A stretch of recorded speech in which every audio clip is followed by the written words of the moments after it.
All right, let's talk about a feeling that, let's be honest, probably all of us have felt.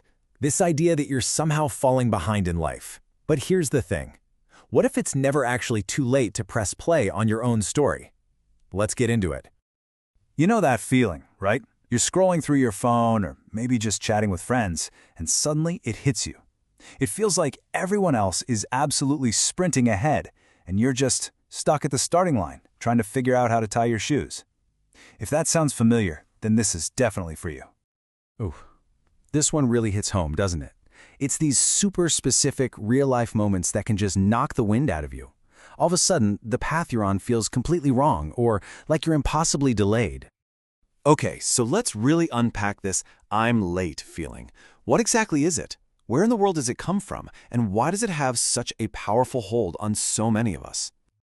This is really the heart of it. There's this sense of panic, isn't there? That some invisible race started without you. Everyone else is already miles ahead and you're just standing there, completely lost, wondering what just happened. So, where does all this pressure actually come from? I promise it's not just something you've imagined. There are some really powerful forces at play here, and we need to talk about them. And that brings us to a really key idea, the social clock. It's this invisible timeline that we all absorb from, society, our families, our friends, and it's constantly ticking in the back of our heads, telling us when we should be hitting certain milestones, getting married, nailing that career, buying a house. It's a massive source of that internal pressure. And of course, we have to talk about the modern-day engine of comparison, social media. We scroll and scroll through these perfectly curated moments, the job promotions, the exotic vacations, the picture-perfect engagements, and we start to think that's the whole story.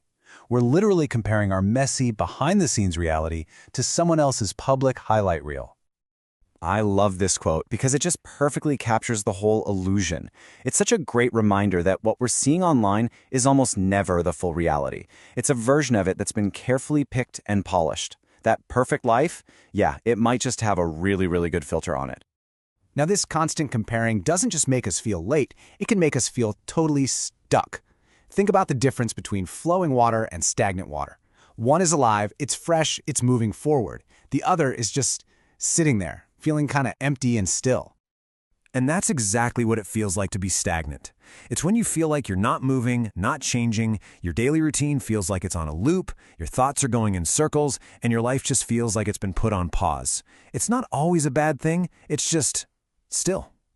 So the big question is, how do we get out of this feeling? Well, it starts not with some huge dramatic action, but with a tiny little shift in how you see your own story. This right here is where the change begins. So often, we frame our situation as a personal failure. I failed to be a doctor by age 30. But what if that's the wrong way to look at it entirely? What if you haven't failed at all? What if you've simply outgrown an old dream?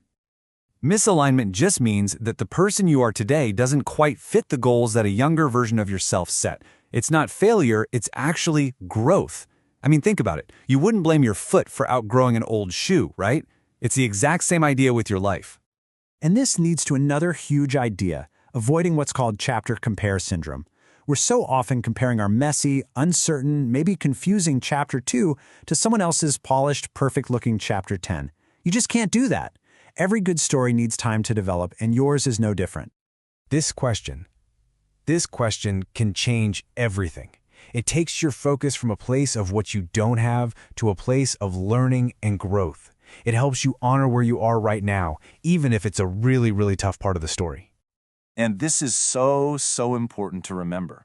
During those tough times, what some call the heavy chapters of life, success looks totally different. It's not about big achievements, it's about survival.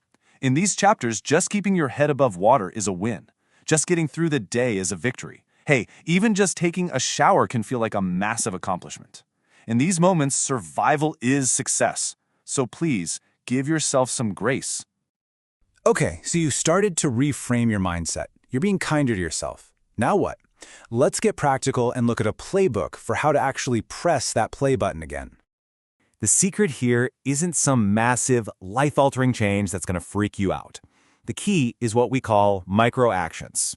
These are steps that are so tiny, so manageable, that they basically sneak past your brain's fear alarm. They're too small to be scary. So what does this actually look like? It's incredibly simple. You want to be healthier? Don't commit to going to the gym 7 days a week. Just drink 1 extra glass of water today. Curious about a new career? Don't quit your job. Just watch one 10-minute video about that field. These tiny little wins build momentum without the overwhelm. Now, here's a crucial piece to the puzzle. You have to accept that you're going to have off days. You're going to feel lazy sometimes, or sad, or unmotivated. That is completely normal. Starting over isn't about being perfect. It's about being resilient. It's about the bounce back, that small decision to just try again tomorrow after you've had a bad day. So, we've walked to the feeling of being late, the pressures that cause it, and a whole new way to think and act. But now, it all comes down to you.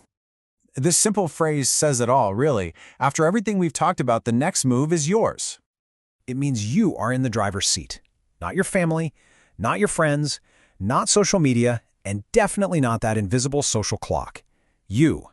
You are the one who gets to decide what that next, small, tiny step is going to be. So I'm going to leave you with this one question. I'm not asking for a 5-year plan or some grand dramatic gesture. Just this. What is one tiny, manageable, totally not scary step that you can take this week to press play on your life?